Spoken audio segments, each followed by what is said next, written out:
Ma belle-mère s'est moquée de moi parce que je n'avais qu'un diplôme de lycée, tu es sans instruction et sans emploi. Va-t'en. J'avais gagné 10 millions d'euros en travaillant à domicile, alors j'ai dit, d'accord, et j'ai déménagé dans ma résidence secondaire à Hawaï. Je suis Clémentine Dubois, 32 ans, diplômée du baccalauréat, qui a bâti une entreprise de 10 millions d'euros à partir de zéro. Ayant grandi dans une petite commune de province, je n'aurais jamais imaginé atteindre un tel niveau de succès, ni que ma belle-mère Judith Leroy m'appellerait un jour, ordure sans éducation, lors d'un dîner de famille. Mon mari Antoine Leroy, mon amour de lycée, a toujours soutenu mes rêves, même quand sa famille ne le faisait pas.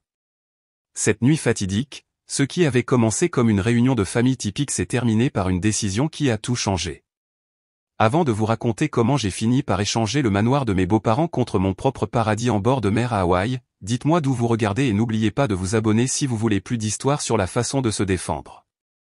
J'ai grandi à Val-Vert, une petite commune de province, où mes parents faisaient plusieurs petits boulots juste pour garder les lumières allumées. Papa travaillait à la manufacture du centre le jour et conduisait pour un service de livraison la nuit. Maman nettoyait des maisons et servait à table le week-end. Malgré leur épuisement, ils trouvaient toujours du temps pour moi, leur unique enfant. Ils m'ont appris la valeur du travail acharné, quelque chose que je porterai toujours avec moi. Notre petite maison de 2 chambres n'avait rien d'extraordinaire, mais c'était notre foyer. Je partageais une chambre avec des cartons de produits de nettoyage de ma mère et les décorations saisonnières qu'elle ne pouvait pas ranger dans notre petit grenier. Tandis que d'autres enfants recevaient de nouveaux vêtements chaque année scolaire, j'ai appris à être créative avec des trouvailles de friperie. Même adolescente, j'avais le virus de l'entrepreneuriat. À 15 ans, j'ai commencé à fabriquer de simples bracelets en perles et à les vendre à mes camarades de classe. J'achetais des fournitures avec mon argent de babysitting, je créais les bijoux pendant les pauses déjeuner et les vendais après l'école. Ce n'était pas grand-chose, mais ce premier goût de gagner mon propre argent était enivrant. Ma 2e année de lycée a tout changé. J'ai été assigné comme partenaire de laboratoire d'Antoine Leroy en cours de chimie. Antoine était tout ce que je n'étais pas, confiant, issu d'une famille riche, destiné à l'université depuis la naissance. Avec ses cheveux bruns ondulés et ses yeux gentils, il était aussi indéniablement mignon. J'étais sûr qu'il serait déçu d'être associé à moi, la fille qui portait les mêmes 3 tenues chaque semaine. « Tu es Clémentine, n'est-ce pas ?» a-t-il demandé lors de notre premier jour en tant que partenaire. « Je t'ai vu vendre ces bracelets, c'est plutôt cool. » J'étais stupéfaite qu'il m'ait même remarqué, sans parler de ma petite entreprise. « Merci, c'est juste quelque chose que je fais pour avoir un peu d'argent en plus. » Non, sérieusement, la plupart des jeunes de notre âge demandent juste de l'argent à leurs parents. « Tu gagnes le tien, c'est impressionnant. » C'était Antoine. Il voyait de la valeur dans des choses que d'autres ignoraient, y compris moi. Nous formions une excellente équipe en chimie, et pas seulement parce qu'Antoine était intelligent. Nous nous équilibrions mutuellement. J'étais méthodique et prudente, il était créatif et intuitif. Nos notes étaient les plus élevées de la classe et nos conversations s'étendaient bien au-delà des composés chimiques. Nous avons commencé à sortir ensemble 3 mois après le début de l'année scolaire. Notre premier rendez-vous a eu lieu au restaurant local où ma mère travaillait parfois. J'étais mortifié quand elle est venue prendre notre commande, mais Antoine l'a charmé instantanément. Il avait cet effet sur les gens. Rencontrer sa famille fut une autre histoire. Les Leroy vivaient aux collines du lac, le quartier aisé de l'autre côté de la ville. Leur maison était pratiquement un manoir comparé à la mienne, avec sa pelouse impeccable et son garage 3 voitures. Judith Leroy, avec ses cheveux parfaitement méchés et son adhésion au club de tennis, m'a jaugé dès que je suis entré. « Alors c'est toi la fille dont Antoine parlait ?» dit-elle, son sourire n'atteignant pas ses yeux. « Que fait votre père, déjà ?»« Il travaille à la manufacture du centre, » répondis-je, essayant d'avoir l'air fier. « Oh, n'est-ce pas charmant ?» La façon dont elle le dit rendait clair que c'était tout sauf ça. Philippe, le père d'Antoine, était plus chaleureux, un avocat prospère qui avait bâti son cabinet à partir de zéro. Il semblait respecter le travail acharné partout où il le trouvait. Les frères et sœurs d'Antoine, Chloé et Nicolas, étaient polis mais distants, prenant clairement leur repère sur leur mère. À mesure que le lycée avançait, Antoine et moi devenions plus proches malgré la division sociale évidente. Quand est venue la dernière année de lycée, il a été accepté à HEC Paris, l'alma mater de son père. Je n'avais postulé nulle part. L'université n'était pas dans mes plans financièrement, et de plus, j'avais d'autres rêves. Tu pourrais avoir des bourses, a insisté Antoine. Tu es assez intelligente. Peut-être, ai-je dit, mais ce n'est pas ce que je veux en ce moment. Je veux commencer à travailler, peut-être économiser pour lancer une vraie entreprise un jour. Il a respecté ma décision, même si sa famille ne l'a pas fait. Judith était particulièrement virulente quant à mon manque d'ambition. Tu sais, elle ne s'intégrera jamais à notre monde, l'ai-je entendu dire à Antoine un soir avant le bal de promo. Une fille sans éducation n'a pas d'avenir. Mais Antoine a tenu bon. Clémentine est la personne la plus ambitieuse que je connaisse, elle a juste un chemin différent. Nous avons promis de faire fonctionner la relation à distance quand il est parti pour Paris. Je suis resté en province, travaillant à 2 emplois de vente au détail et économisant chaque centime. Les soirs, j'ai appris le design graphique et les principes de base du marketing grâce à des ressources en ligne gratuites à la bibliothèque publique. À 22 ans, pendant qu'Antoine terminait son diplôme, j'ai fait le grand saut et lancé ma première vraie entreprise, un petit service de gestion des médias sociaux pour les entreprises locales. J'ai utilisé mes économies pour acheter un ordinateur décent et j'ai installé mon bureau dans le garage de mes parents. Antoine venait me voir dès qu'il le pouvait, m'encourageant toujours, même quand je n'avais que 2 clients et que je gagnais à peine de quoi payer ma facture de téléphone. Tu construis quelque chose, disait-il, ça prend du temps. Je crois en toi. Sa confiance signifiait tout, surtout quand j'avais l'impression d'être la seule à voir le potentiel dans mes rêves. Antoine a fait sa demande en mariage l'été après l'obtention de son diplôme. Nous avions 24 ans, jeunes selon la plupart des critères, mais sûrs de notre avenir ensemble. La fête de fiançailles à la résidence Leroy était une étude de contraste, l'enthousiasme joyeux d'Antoine contre la déception à peine voilée de Judith. J'ai toujours imaginé Antoine avec quelqu'un de plus établi, commenta-t-elle à son ami, assez fort pour que je l'entende. Mais l'amour jeune, que voulez-vous? Notre mariage fut petit mais magnifique, célébré dans un jardin botanique local. Mes parents ont dépensé de l'argent qu'ils n'avaient pas pour me donner un jour spécial. Les parents d'Antoine ont également contribué, bien que Judith se soit assurée que tout le monde sache exactement combien ils avaient dépensé pour chaque détail. Pendant la réception, elle m'a coincé près de la salle de bain.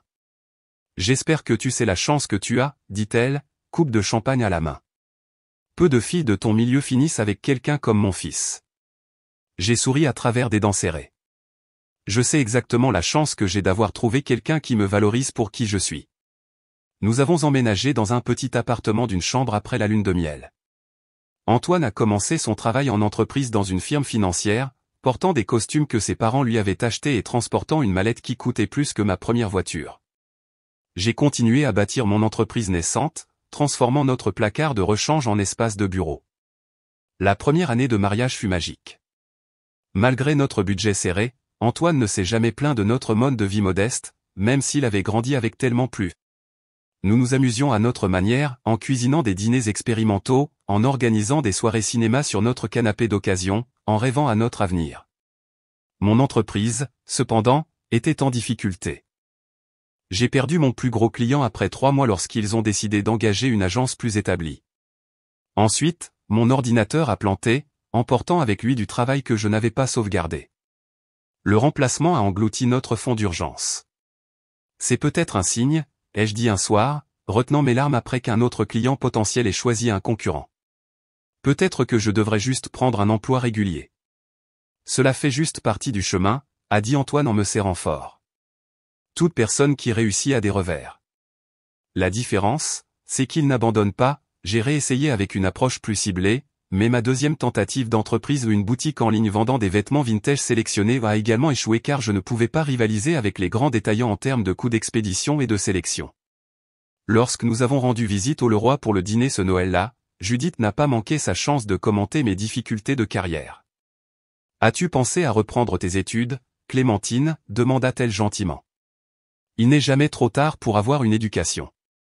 Même un diplôme de BTS te donnerait des qualifications. Maman, avertit Antoine.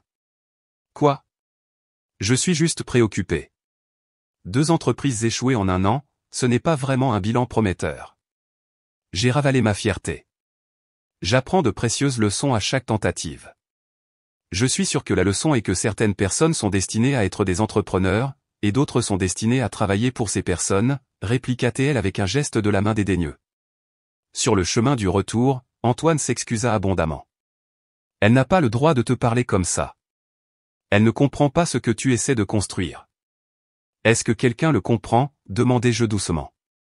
Moi, oui, dit-il en me prenant la main, et finalement, tout le monde le fera aussi. C'est pendant ce point bas que j'ai découvert mon vrai talent. Une amie m'a demandé de l'aider à promouvoir sa petite boulangerie sur les médias sociaux. N'ayant rien à perdre, j'ai créé une campagne mettant en lumière les histoires personnelles derrière ses recettes signatures. Les publications sont devenues virales localement et ses ventes ont doublé en un mois. La nouvelle s'est répandue et soudain, j'ai eu 3 nouveaux clients demandant des approches narratives similaires pour leur marketing. J'ai réalisé que j'avais un don pour trouver le lien émotionnel entre les entreprises et leurs clients, quelque chose qui ne pouvait pas s'apprendre en classe. J'ai nommé ma nouvelle entreprise Narrative Edge et j'ai travaillé de manière obsessive pour affiner mon approche. Notre appartement est devenu mon bureau, et Antoine rentrait souvent à la maison pour me trouver encore en pyjama, collé à mon ordinateur depuis l'aube.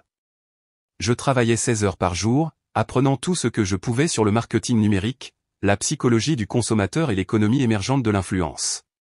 6 mois plus tard, j'ai décroché mon premier client majeur, une chaîne régionale de centres de fitness qui peinait à rivaliser avec les marques nationales. Ma campagne s'est concentrée sur des histoires de transformation de vrais membres, créant une sensation de communauté authentique qui les distinguait des concurrents corporatifs. Leur nombre d'adhérents a bondi de 30% en 3 mois. Quand j'ai montré la campagne à Judith lors d'un dîner de famille, espérant enfin une certaine reconnaissance, elle s'est contentée de hocher la tête, « C'est gentil de vous donner une chance. J'espère que vous facturez des tarifs appropriés. » Les petites entreprises attendent souvent du travail en échange de visibilité au lieu d'un paiement correct. En fait, ai-je dit en rassemblant mon courage, ils ont déjà signé un contrat à 6 chiffres pour l'année. Même cette nouvelle fut accueillie avec scepticisme. Eh bien, voyons s'ils le renouvelleront. Ils l'ont renouvelé, et ils m'ont référé à d'autres entreprises. À la fin de cette année-là, j'avais 7 clients majeurs et je réalisais un véritable profit. Antoine célébrait chaque victoire avec moi, débouchant du champagne pour chaque nouveau contrat et écoutant attentivement pendant que je décrivais ma vision grandissante. « Tu vas être inarrêtable », disait-il, une fierté sincère dans ses yeux. Ce n'est que le début. Pour la première fois, j'ai commencé à le croire. À notre 3e année de mariage, Narrative Edge n'était plus seulement moi en pyjama travaillant depuis notre appartement. J'avais embauché 3 employés à temps plein et loué un petit espace de bureau en centre-ville de Nantes. Notre liste de clients s'était étendue au-delà de la province pour inclure des entreprises à travers le Grand Ouest. Ce qui nous distinguait était notre approche, une narration authentique qui créait des liens émotionnels entre les marques et les clients. Tandis que d'autres agences cherchaient encore comment utiliser efficacement les médias sociaux, nous étions les pionniers de stratégies qui produisaient des résultats mesurables.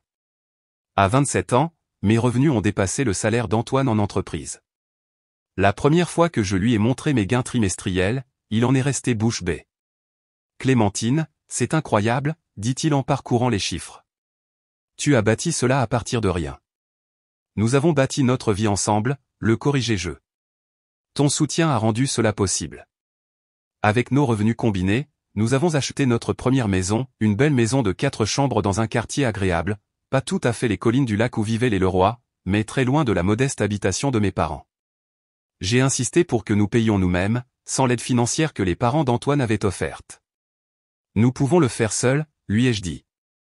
Je veux que nous construisions notre vie sur ce que nous avons gagné. Il a accepté, bien que je puisse voir qu'une partie de lui était conditionnée à accepter l'aide de ses parents. Rompre cette dépendance était important pour moi, même si cela signifiait au départ étirer notre budget. Quand nous avons invité les 2 familles à notre pendaison de crémaillère, le contraste entre elles était frappant. Mes parents sont arrivés tôt, apportant de la nourriture faite maison et demandant où ils pouvaient aider à s'installer. Judith et Philippe sont arrivés précisément à l'heure, munis d'une bouteille de vin cher et d'un arrangement floral professionnel. C'est pittoresque, dit Judith en inspectant notre maison. Une bonne première maison. En fait, nous adorons ce quartier, ai-je répondu.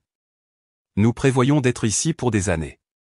À mesure que l'entreprise continuait de croître, la fierté d'Antoine pour mon succès devenait de plus en plus évidente. Il se vantait de mes réalisations auprès de ses amis et collègues, me présentant souvent comme le génie du marketing qui révolutionne la façon dont les marques se connectent aux consommateurs. Son soutien n'a jamais faibli, même si le ressentiment de sa mère devenait plus apparent. Les commentaires de Judith sont passés de dédaigneux à des compliments à double tranchant. Qui aurait cru que le petit hobby de Clémentine sur les médias sociaux se transformerait en un vrai travail, ou, c'est incroyable ce que les gens peuvent accomplir de nos jours sans éducation formelle. Philippe, en revanche, a commencé à montrer un respect silencieux. Lui-même un homme autodidacte, il reconnaissait l'effort acharné nécessaire pour construire quelque chose à partir de zéro. Parfois, il posait des questions réfléchies sur ma stratégie commerciale ou les tendances du marché, véritablement intéressé par ma perspective. Le vrai changement dans la dynamique familiale est survenu lorsque Chloé, la sœur d'Antoine, a rencontré des difficultés financières. Après avoir obtenu un diplôme d'histoire de l'art d'une université privée coûteuse, elle peinait à trouver un travail qui puisse couvrir à la fois ses frais de subsistance et ses prêts étudiants importants.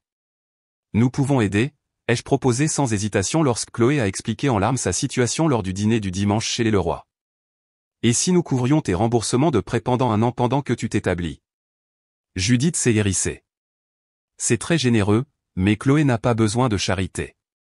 Ce n'est pas de la charité, a dit Antoine fermement. C'est la famille qui aide la famille.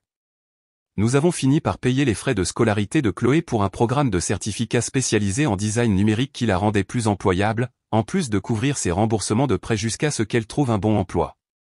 La gratitude dans ses yeux signifiait tout pour moi. Ayant grandi avec si peu, pouvoir aider quelqu'un d'autre était un cadeau. Quelques mois plus tard, le frère d'Antoine, Nicolas, a été confronté à une crise médicale, une maladie rare nécessitant un traitement spécialisé que son assurance ne couvrirait pas entièrement. Sans discussion, j'ai transféré l'argent nécessaire pour couvrir ses frais médicaux, environ 50 000 €. Quand Nicolas a essayé de refuser, j'ai simplement dit, la famille ne laisse pas la famille souffrir quand elle peut aider. Le regard de Judith était complexe, un mélange de gratitude, de ressentiment et de quelque chose comme de la honte. Elle m'avait toujours considéré comme inférieure, et maintenant j'étais celle qui avait les moyens d'aider ses enfants de manière qu'elle ne pouvait pas. Nos réunions de famille ont pris une autre tournure après cela. La dynamique du pouvoir avait changé. Je n'étais plus la fille sans éducation qui avait en quelque sorte piégé Antoine. J'étais une femme d'affaires prospère qui avait gagné sa place à la table, et Judith ne pouvait pas le supporter. À la grande réunion de famille de cette année-là, elle fit étalage de son éloge de mon sens des affaires avant d'ajouter, bien que je suppose que sans le fardeau de l'université, vous avez eu beaucoup de temps pour vous concentrer sur le travail pendant que d'autres s'éduquaient. J'ai souri aimablement. L'éducation prend de nombreuses formes. Je suis reconnaissante pour le chemin qui m'a mené ici. Alors que mon entreprise approchait des 5 ans, nous avions 20 employés, un bureau au centre-ville de Nantes et des clients à travers le pays. Narrative Edge était devenue connue pour avoir transformé la façon dont les entreprises interagissent avec les consommateurs, en particulier les publics millénials et de la génération Z. Je n'ai jamais oublié d'où je venais. J'ai embauché plusieurs personnes de mon ancien quartier, y compris la fille de ma conseillère d'orientation qui avait besoin d'un nouveau départ après s'être rétablie. J'ai créé une bourse pour les étudiants à l'esprit entrepreneurial qui choisissaient des voies alternatives vers le succès, et je me suis assuré que mes parents n'aient plus jamais accumulé plusieurs emplois. À travers tout cela, Antoine est resté mon plus grand champion, croyant toujours en moi-même quand je doutais de moi-même. Notre partenariat était plus fort que jamais, même si le ressentiment de sa mère jetait une ombre grandissante sur les réunions de famille. Le jour où Narrative Edge a atteint une valorisation de 10 millions d'euros fut surréaliste. J'avais 30 ans, assise en face d'investisseurs potentiels qui voulaient faire passer mon entreprise au niveau supérieur. Leur offre comprenait du capital d'expansion, des partenariats stratégiques et des ressources pour se développer à l'échelle nationale tout en me gardant à la barre. Vous avez bâti quelque chose de remarquable, a déclaré l'investisseur principal, une femme qui avait fait la couverture de Forbes. Votre approche de la narration numérique est en train de changer l'industrie. Ce soir-là, Antoine et moi avons célébré avec un dîner privé dans le meilleur restaurant de la ville. Nous avons commandé du champagne que ni l'un ni l'autre n'aurait pu se permettre 5 ans plus tôt. À la fille qui vendait des bracelets faits main au lycée, a porté un toast Antoine, les yeux brillants de fierté. Regarde-toi maintenant. À nous, les jeux corrigés. Je n'aurais pas pu faire ça sans ta confiance. Avec notre nouvelle liberté financière, nous avons acheté une luxueuse résidence secondaire à Kauai, Hawaï, 3 chambres avec vue sur l'océan et un chemin privé menant à la plage. C'était notre sanctuaire, un endroit où nous pouvions échapper aux pressions croissantes du succès et aux attentes familiales. Antoine, qui devenait de plus en plus agité dans son rôle en entreprise, a finalement fait le grand saut pour rejoindre mon entreprise en tant que directeur des opérations. Son diplôme en commerce et son expérience en entreprise ont apporté une structure précieuse à notre équipe en croissance rapide, tandis que ma vision créative continuait de guider notre stratégie. Nous formons une assez bonne équipe, a-t-il dit lors de son premier jour officiel, en installant son bureau à côté du mien. Toujours, ai-je répondu, me rappelant notre partenariat en laboratoire de chimie qui avait tout déclenché. Fort de notre succès combiné, nous avons décidé de déménager dans une maison plus grande, par coïncidence aux collines du lac, le même quartier exclusif où Antoine avait grandi. Notre nouvelle maison n'était pas directement adjacente à celle de ses parents, mais assez proche pour des visites pratiques. J'avais pensé que la proximité pourrait apaiser les tensions avec Judith. Je me trompais.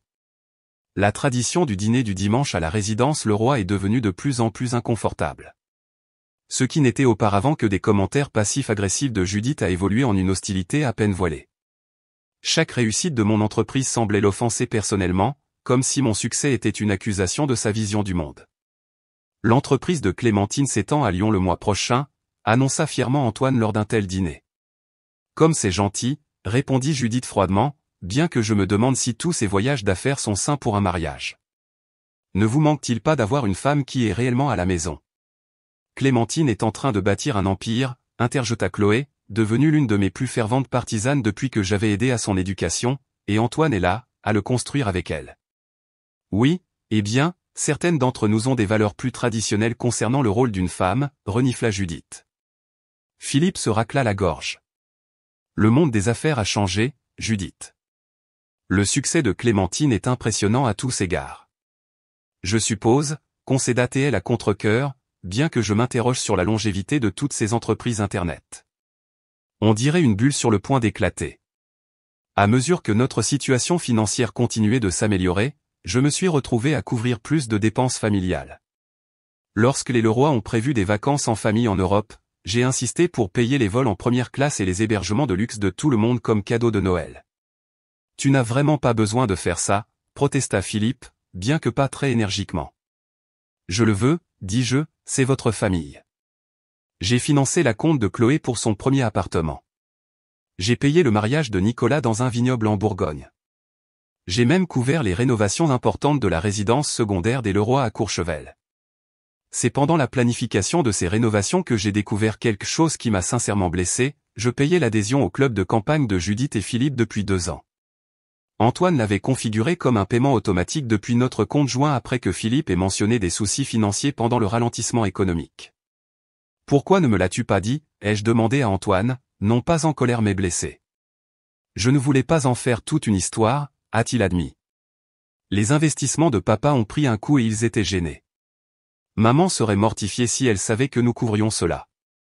La même mère qui dénigre constamment ma carrière et mon niveau d'éducation? Elle vient d'une génération différente, a-t-il dit faiblement. Elle ne veut pas être blessante. Mais elle le voulait vraiment, et à mesure que notre succès grandissait, son ressentiment aussi. La dynamique devenait de plus en plus toxique, Judith faisant des commentaires sur elle, argent neuf, et comment l'éducation apporte un raffinement que l'argent ne peut acheter. Ce qui me dérangeait le plus n'était pas l'ingratitude, mais l'effet que cela avait sur Antoine. Il était pris entre son amour et son respect pour moi, et son conditionnement de toute une vie à plaire à sa mère. Après chaque réunion de famille, il était épuisé et silencieux, tiraillé entre 2 mondes. Nous n'avons pas à continuer d'aller à ces dîners, ai-je suggéré un dimanche soir alors que nous rentrions chez nous dans un silence tendu. C'est ma famille, Clémentine, dit-il, la fatigue évidente dans sa voix. Et je suis ta femme. Je suis fatigué d'être traité comme une intruse après 7 ans de mariage. Il a cherché ma main. Je sais. Je vais lui parler à nouveau. Mais les discussions ne changeaient jamais rien. Si quoi que ce soit, elle rendait Judith plus subtile dans ses critiques, dissimulant ses pics dans des préoccupations concernant notre charge de travail ou notre statut sans enfant, un autre de ses sujets préférés. À un moment donné, vous voudrez ralentir et vous concentrer sur le fait de donner une famille à Antoine, a-t-elle dit lors d'une conversation au bord de la piscine chez eux. Le travail le plus important d'une femme n'est pas dans un bureau, après tout. J'avais mordu ma langue d'innombrables fois, respectant le désir d'Antoine d'harmonie familiale.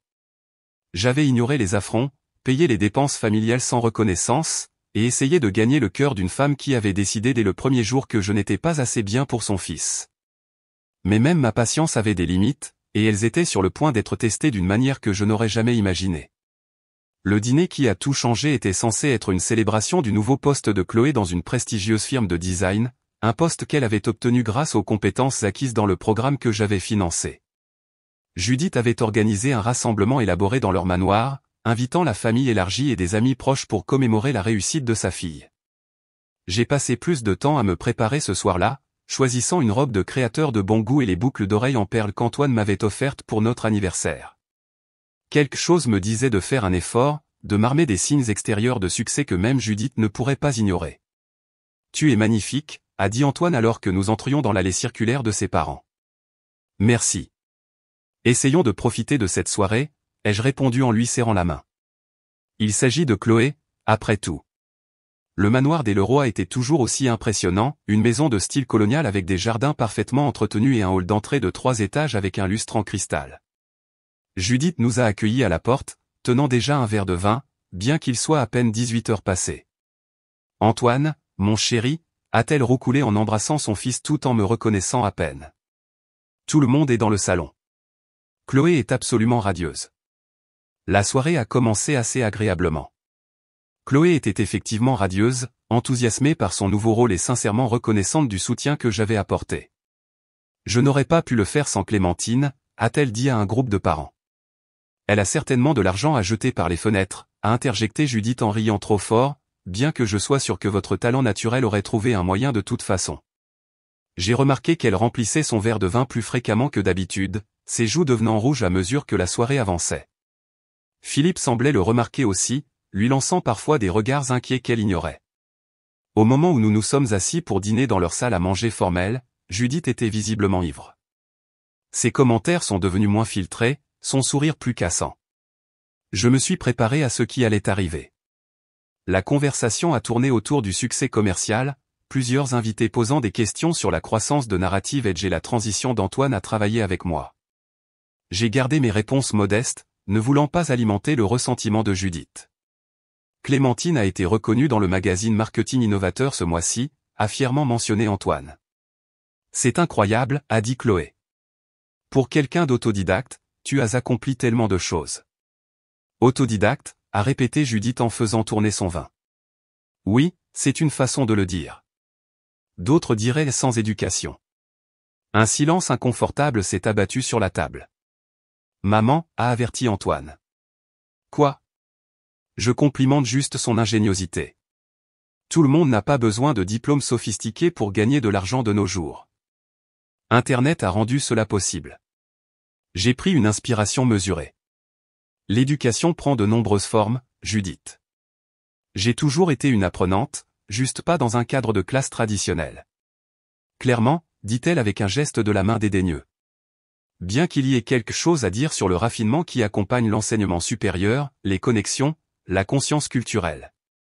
Philippe s'est raclé la gorge. Je pense que ce qui compte, ce sont les résultats, et les résultats de Clémentine parlent d'eux-mêmes. La conversation a glissé lorsque le plat principal est arrivé, mais Judith n'avait pas fini. Lorsque Chloé a mentionné la possibilité de créer un jour son propre studio de design, j'ai offert quelques conseils doux sur la façon d'établir d'abord une clientèle tout en étant employé. C'est comme ça que j'ai commencé, ai-je expliqué, en construisant le soir et le week-end jusqu'à ce que j'ai suffisamment d'affaires pour faire le grand saut. Oh, s'il vous plaît, a interrompu Judith, ces mots légèrement pâteux. Chloé n'a pas besoin de conseils d'affaires de quelqu'un qui a eu de la chance avec les médias sociaux. Elle a une vraie éducation sur laquelle s'appuyer. Maman, a halté Chloé. Quoi? Je dis juste qu'il y a une différence entre une formation commerciale appropriée et ce que Clémentine fait sur Instagram toute la journée. Antoine a posé sa fourchette. Ça suffit, maman. Clémentine dirige une entreprise de plusieurs millions d'euros qui emploie 27 personnes, y compris moi. Ce qu'elle fait sur Instagram révolutionne la façon dont les marques se connectent aux consommateurs. Et qui a payé le certificat de design de votre sœur, a ajouté Nicolas de manière inattendue. Ou mes frais médicaux l'année dernière? C'est Clémentine. Le visage de Judith s'est assombri. Personne ne lui a demandé de jeter son argent comme ça. Si elle est si désespérée d'acheter sa place dans cette famille. Judith, a averti Philippe sèchement. Non, j'ai tenu ma langue assez longtemps, a-t-elle continué, sa voix s'élevant. Nous avons tous dû rester assis ici et faire semblant qu'Antoine n'a pas gâché son potentiel sur une fille sans éducation du mauvais côté de la ville. Pendant 7 ans, nous l'avons accueillie, et que fait-elle? Elle étale son succès de nouveau riche comme si cela effaçait d'où elle venait. La pièce est devenue silencieuse à mort. Je suis resté parfaitement immobile, les mains jointes sur mes genoux, refusant de lui donner la réaction émotionnelle qu'elle voulait. Tu devrais avoir honte de toi, a dit Antoine doucement à sa mère. Moi, honte? Judith a ri amèrement. Je ne suis pas celle qui a épousé quelqu'un d'inférieur et qui a ensuite laissé ma femme me soutenir. Quel genre d'homme vit aux dépens des revenus de sa femme? Un homme en sécurité, ai-je répondu avant qu'Antoine ne puisse le faire, ma voix stable malgré mon cœur qui battait la chamade. Un homme qui valorise le partenariat plus que l'ego. Partenariat, a ricané Judith. C'est comme ça que tu appelles ça quand tu as systématiquement monté mon fils contre sa famille. Quand tu as rendu mes enfants dépendants de tes aumônes? Ce n'est pas juste, a protesté Chloé. La vie n'est pas juste, ma chérie, a répliqué Judith. Si elle l'était, mon fils aurait épousé quelqu'un digne de lui, au lieu d'une ordure sans éducation qui ne peut même pas lui donner d'enfant. Les mots sont restés suspendus dans l'air comme du poison. Antoine s'est levé si brusquement que sa chaise est tombée en arrière. Excuse-toi auprès de ma femme, maintenant. Sa voix était froide de fureur. Au lieu de cela, Judith a relevé le menton avec défi. Pourquoi ne sortez-vous pas tous les deux? Nous étions mieux avant qu'elle n'arrive avec son argent et son influence sur vous tous. Sortez de nos vies, espèce de minable. Philippe est resté figé, ne disant rien pour ma défense. Chloé et Nicolas ont fixé leurs assiettes, embarrassés mais silencieux. Les autres invités se sont déplacés inconfortablement, témoins de l'implosion de la façade de la famille Leroy. Je me suis levé lentement, posant ma serviette à côté de mon repas à peine touché. Merci pour votre honnêteté, Judith. Après 7 ans, c'est rafraîchissant d'entendre enfin ce que vous pensez vraiment. Clémentine, attends, a dit Antoine en tendant la main vers moi. Je prendrai un Uber, lui ai-je dit doucement. Tu devrais rester et parler à ta mère. Non, je viens avec toi, a-t-il insisté. Je l'ai regardé fixement. Non, tu ne viens pas. C'est entre toi et ta famille maintenant. Je te verrai à la maison. Alors que je sortais, la tête haute et le dos droit, j'ai entendu la voix de Judith derrière moi, tu vois, elle le monte contre nous. C'est exactement ce que je veux dire. Le trajet en Uber jusqu'à la maison fut un flou d'émotions contenues. Ce n'est que lorsque je suis entré dans notre maison vide que j'ai finalement laissé les larmes couler, non pas de tristesse, mais d'un pur soulagement libérateur. Après 7 ans à essayer de gagner le respect de quelqu'un déterminé à me mépriser, la vérité était enfin au grand jour, et étrangement, cela ressemblait à de la liberté. J'ai passé cette nuit seul dans notre grande maison, réfléchissant à des années d'abus émotionnels subtils et pas si subtils. Chaque commentaire dédaigneux, chaque compliment à double tranchant, chaque fois que Judith m'avait fait me sentir inférieur, tout se rejouait dans mon esprit. J'avais tout enduré pour Antoine, croyant que l'harmonie familiale valait le coup personnel. Mais à quel point le respect de soi devenait-il plus important que le maintien de la paix? Antoine est rentré après minuit, les yeux rouges et les épaules affaissées. Il m'a trouvé sur notre patio arrière, enveloppé dans une couverture et regardant les étoiles. Je suis tellement désolé, a-t-il dit en s'asseyant à côté de moi. Il n'y a aucune excuse pour son comportement. S'est-elle excusée, ai-je demandé, connaissant déjà la réponse. Elle a dit qu'elle avait trop bu et qu'elle ne le pensait pas comme ça, a-t-il dit. J'ai ri doucement. Donc non, elle ne s'est pas excusée. Papa est furieux contre elle, Chloé et Nicolas aussi. Il a pris ma main. Tout le monde sait qu'elle a eu tort. Mais personne ne l'a arrêtée, ai-je souligné. Pas avant que tu le fasses. Ils étaient choqués, nous tous. Je me suis tourné pour le regarder directement. Étais-tu vraiment choqué, ou était-ce juste la première fois qu'elle disait à voix haute ce qu'elle insinuait depuis des années? Il n'a pas pu soutenir mon regard, ce qui était une réponse suffisante. Pourquoi es-tu resté, ai-je demandé après mon départ. Je pensais que je pourrais la faire comprendre à quel point elle avait tort. Je pensais que je pourrais arranger ça. Certaines choses ne peuvent pas être arrangées, Antoine. Certaines relations sont trop brisées. Nous sommes restés en silence pendant un moment, le poids des décisions non dites planant entre nous. Que se passe-t-il maintenant, a-t-il finalement demandé. Je pense que j'ai besoin d'espace, ai-je dit doucement. Je vais à Hawaï pour un certain temps. Je viendrai avec toi, a-t-il dit rapidement. Nous prendrons une pause ensemble. J'ai secoué la tête. J'ai besoin de temps seul pour réfléchir à ce que je veux pour l'avenir. Qu'est-ce que cela signifie? L'alarme a rampé dans sa voix. Tu parles de notre mariage? Je parle de ce que je suis prête à accepter dans ma vie. J'ai passé 7 ans à essayer de gagner le respect de ta mère, et cela n'arrivera jamais. Je ne peux pas continuer à faire semblant que ces dîners du dimanche ne tuent pas lentement mon esprit. Nous arrêterons d'y aller, a-t-il promis. Je fixerai des limites plus fermes. Tu l'as déjà dit, lui ai-je rappelé gentiment. Mais tu es pris au milieu, et ce n'est pas juste pour toi non plus. Le lendemain matin, nous avons eu une conversation plus calme autour d'un café. Antoine a promis de tenir tête à sa mère, d'exiger des excuses sincères, de me protéger de tout nouvel abus.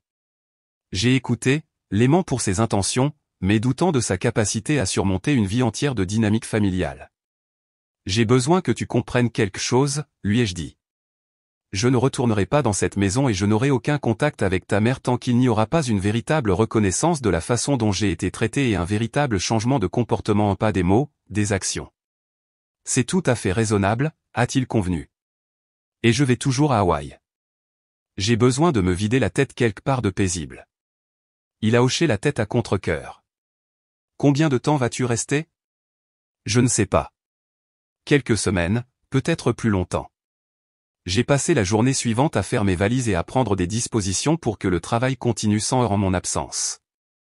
Notre équipe exécutive était plus que capable de gérer les opérations, et toute urgence pourrait être traitée par appel vidéo depuis Hawaï. Antoine était inhabituellement silencieux alors qu'il m'aidait à faire mes valises, la réalité de notre première séparation significative depuis le mariage s'installant. Juste avant que je ne parte pour l'aéroport, il m'a serré fort. Je t'aime, a-t-il murmuré, plus que ma famille, plus que tout. S'il te plaît, souviens-toi de ça. Je t'aime aussi, ai-je dit, relevant le défi malgré l'incertitude qui obscurcissait notre avenir. Ce n'est pas le problème. Le vol pour Kauai m'a donné le temps de traiter mes pensées. Au moment où j'ai atterri, je me sentais plus légère, comme si j'avais laissé un lourd fardeau sur le continent. Notre maison hawaïenne m'a accueilli avec des espaces ouverts et aérés et le bruit constant des vagues s'écrasant sur le rivage. Pendant les premiers jours, je n'ai fait que me reposer, nager et marcher le long de la plage. J'ai gardé mon téléphone éteint, sauf pour de brefs points avec Antoine et mon assistante exécutive. La clarté mentale apportée par la distance était inestimable. Antoine appelait fidèlement chaque soir, d'abord avec des nouvelles de ses confrontations avec sa mère. Elle dit qu'elle s'excusera quand tu reviendras, a-t-il rapporté le 3e jour.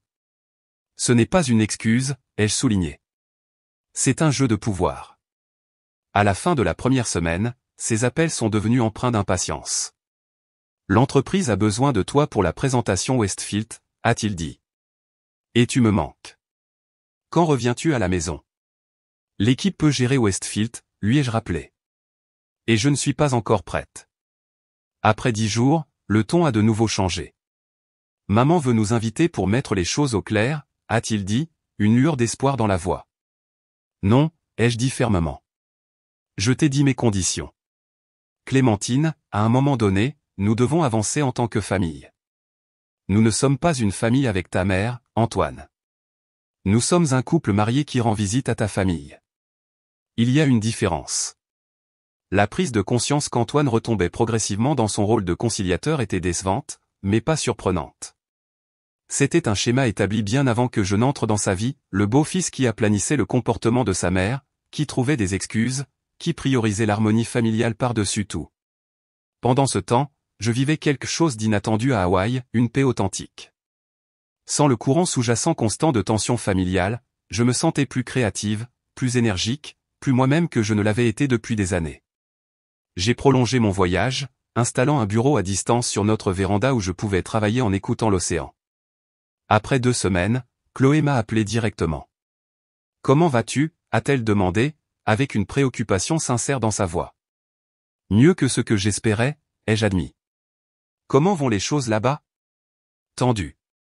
Maman fait semblant que rien ne s'est passé, papa lui parle à peine, et Antoine a l'air misérable. « Je suis désolé d'entendre ça. »« Ne sois pas désolé, a-t-elle dit fermement. Tu n'as pas causé ça, Et quoi qu'il en coûte, Nicolas et moi sommes entièrement de ton côté. Ce que maman a dit était inexcusable. Son soutien signifiait plus qu'elle ne le savait. Merci de dire ça. Antoine nous a dit que tu envisagerais de t'installer à Hawaï de façon permanente, a-t-elle aventuré avec prudence. J'ai été surprise. Je n'ai encore rien décidé. Mais tu y penses? Je pense à beaucoup de choses. Après que nous ayons raccroché, j'ai réalisé qu'Antoine avait partagé ses craintes avec ses frères et sœurs plutôt que de les discuter directement avec moi. Cela ressemblait à une autre petite trahison. Ce soir-là, quand il a appelé, je l'ai confronté. Pourquoi as-tu dit à Chloé que je restais à Hawaï de façon permanente? N'est-ce pas ce que tu envisages? A-t-il rétorqué défensivement. J'envisage ce qui est le plus sain pour moi, pour nous, mais je n'ai pris aucune décision et je n'en ai certainement partagé aucune avec ta famille avant d'en discuter avec toi. Ça fait 2 semaines, Clémentine. Qu'est-ce que je suis censé penser? Que j'avais besoin d'espace après avoir été traité des ordures sans éducation par ta mère pendant que ton père et tes frères et sœurs restaient silencieux. La conversation a dégénéré à partir de là, se terminant par la déclaration frustrée d'Antoine selon laquelle je punissais tout le monde pour l'erreur de sa mère. À mesure que la distance entre nous grandissait, j'ai gagné en clarté sur nos schémas relationnels. J'avais toujours été celle qui faisait des compromis, s'adaptant aux attentes de sa famille, absorbant les attaques subtiles et pas si subtiles de Judith sur mon caractère et mes origines. Antoine avait été solidaire en parole, mais finalement peu disposé à créer de réelles conséquences pour le comportement de sa mère. Quand il est apparu à l'improviste à notre maison à Hawaï après 3 semaines, j'ai été à la fois touché par le geste et irrité par la présomption. Je ne pouvais pas passer un jour de plus sans te voir, a-t-il dit en laissant tomber sa valise dans notre entrée. Tu aurais pu demander si j'étais prête à recevoir des visiteurs, ai-je souligné. Visiteur? Je suis ton mari, pas un visiteur. Nous avons passé cette première soirée dans une conversation prudente, comme des étrangers réapprenant les limites de chacun. Le deuxième jour, la réalité de notre situation est devenue claire. Antoine était venu s'attendant à ce que je revienne avec lui pour reprendre notre vie comme si rien de fondamental n'avait changé. Je ne reviendrai pas à la situation d'avant, lui ai-je dit alors que nous marchions le long de la plage au coucher du soleil. Je ne peux pas prétendre que l'explosion de ta mère était un événement ponctuel plutôt que la culmination d'années de manque de respect. Alors, qu'est-ce que tu dis? Tu veux divorcer à cause de ma mère? Je dis que je veux un mariage où mon mari privilégie notre relation, où je ne suis pas censé endurer des abus au nom de l'harmonie familiale. Ce n'est pas juste. Je t'ai toujours soutenu en privé. Oui, mais quand ça comptait, devant ta famille, tu as toujours choisi le chemin de la moindre résistance. La douleur dans ses yeux était réelle, mais la vérité dans mes mots aussi. Que veux-tu de moi, Clémentine? Dis-le-moi et je le ferai. Je veux que tu décides quel genre de vie tu veux. Une où tu es constamment tiraillé entre ta femme et ta mère, ou une où tu établis des limites saines qui protègent notre mariage. Je te choisis, a-t-il dit immédiatement. Je te choisirai toujours. Alors prouve-le. Pas avec des mots, mais avec des actions. Au cours des jours suivants, nous avons commencé le difficile travail de reconstruction de la confiance. Antoine a participé à des séances de thérapie vidéo avec moi, où nous avons exploré les dynamiques qui avaient conduit à notre situation actuelle. Il a commencé à reconnaître des schémas qu'il n'avait jamais remis en question auparavant, comment la manipulation de sa mère avait été normalisée, comment son rôle de conciliateur était devenu un fardeau plutôt qu'une force. Une semaine après sa visite, Judith a appelé avec des excuses peu convaincantes, s'attendant clairement à ce que cela suffise à restaurer le statu quo. J'ai peut-être été un peu dur, a-t-elle dit, le haut-parleur portant sa voix à travers notre salon hawaïen. J'étais seulement préoccupé par l'avenir d'Antoine. 7 ans après notre mariage, vous êtes toujours préoccupé par son avenir avec moi, ai-je demandé calmement. Eh bien, vous savez ce que je veux dire, la famille est importante. Oui, elle l'est, ai-je convenu. C'est pourquoi je ne me soumettrai plus, ni Antoine, à votre manque de respect. Son ton s'est refroidi. Alors c'est comme ça que ça va être. Vous emmenez mon fils dans votre paradis insulaire et le coupez de sa famille. Antoine est finalement intervenu. Personne ne coupe personne, maman, mais les choses seront différentes à l'avenir. Clémentine mérite un respect authentique, pas une tolérance. J'ai toujours respecté. Non, tu n'as pas fait, l'a-t-il interrompu fermement. Et tant que tu ne pourras pas le reconnaître et apporter de réels changements, nous garderons nos distances. C'était la première fois que je l'entendais parler à sa mère de cette façon. Le silence à l'autre bout du fil en disait long. Après l'appel, j'ai regardé mon mari avec de nouveaux yeux. Merci pour ça. Il a pris mes mains dans les siennes. C'était attendu depuis longtemps. Et tu avais raison. Il ne s'agit pas seulement de ce qui s'est passé au dîner. Il s'agit d'années de manque de respect que j'ai laissé se poursuivre. Cette nuit-là, nous avons pris une décision, Hawaï ne serait plus seulement une résidence secondaire, mais notre résidence principale, du moins pour l'avenir prévisible. Nous pouvons ouvrir un bureau sur la côte ouest, ai-je suggéré. Développer l'entreprise dans une nouvelle direction. J'adore cette idée, a dit Antoine, l'excitation dans ses yeux me rappelant le garçon dont j'étais tombée amoureuse en cours de chimie. Un nouveau départ. Alors que nous étions au lit cette nuit-là, écoutant l'océan, j'ai ressenti une paix que je n'avais pas connue depuis des années. La confrontation avec Judith avait été douloureuse mais nécessaire, le catalyseur du changement dont nous avions tous les deux besoin. Penses-tu que ta mère m'acceptera un jour vraiment, ai-je demandé à Antoine, la tête sur sa poitrine. Je ne sais pas, a-t-il répondu honnêtement.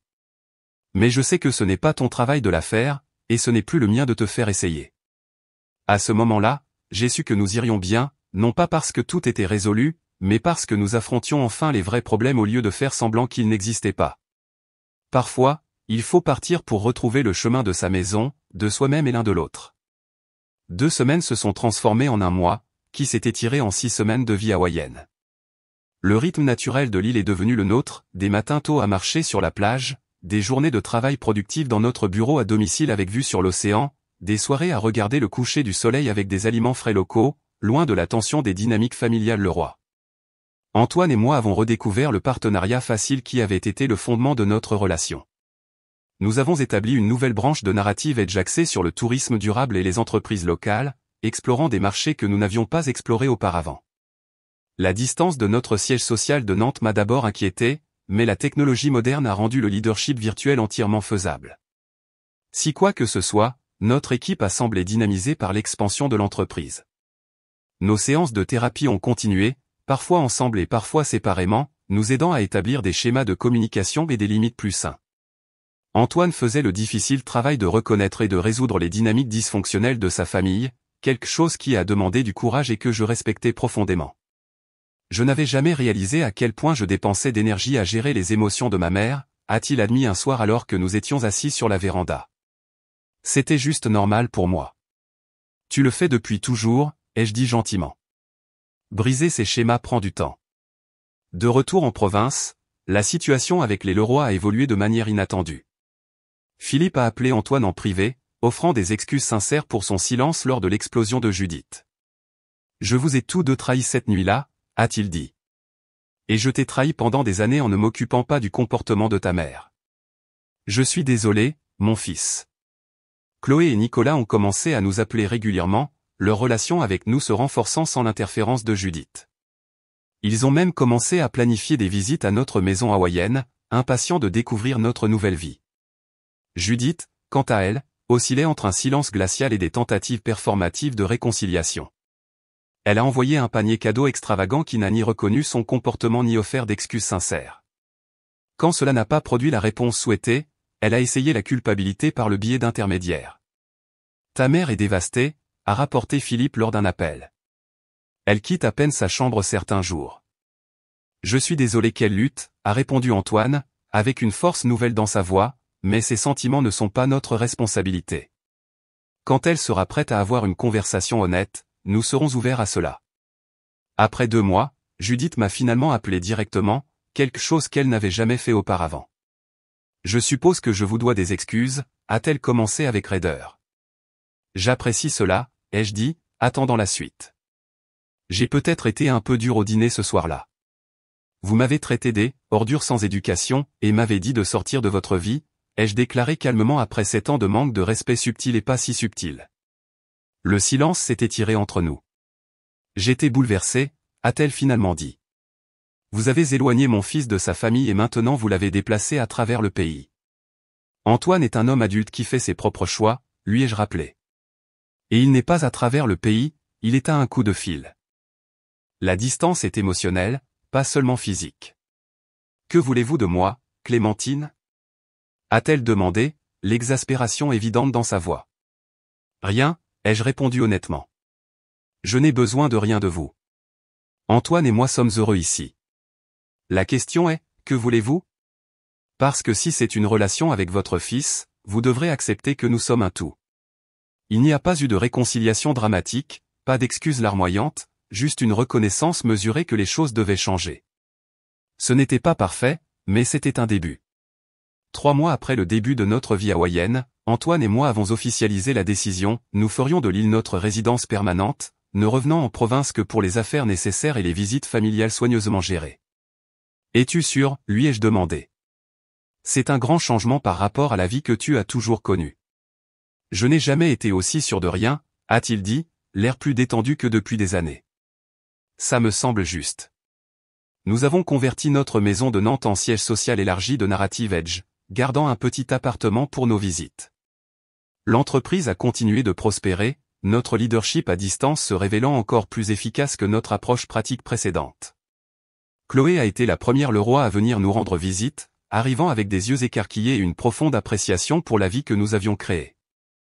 Je comprends maintenant, a-t-elle dit alors que nous lui faisions visiter. Pourquoi vous avez eu besoin de partir? Il y a quelque chose ici qui n'existe pas dans cette maison. Ce n'est pas seulement l'endroit, lui ai-je dit. Ce sont les limites que nous avons établies.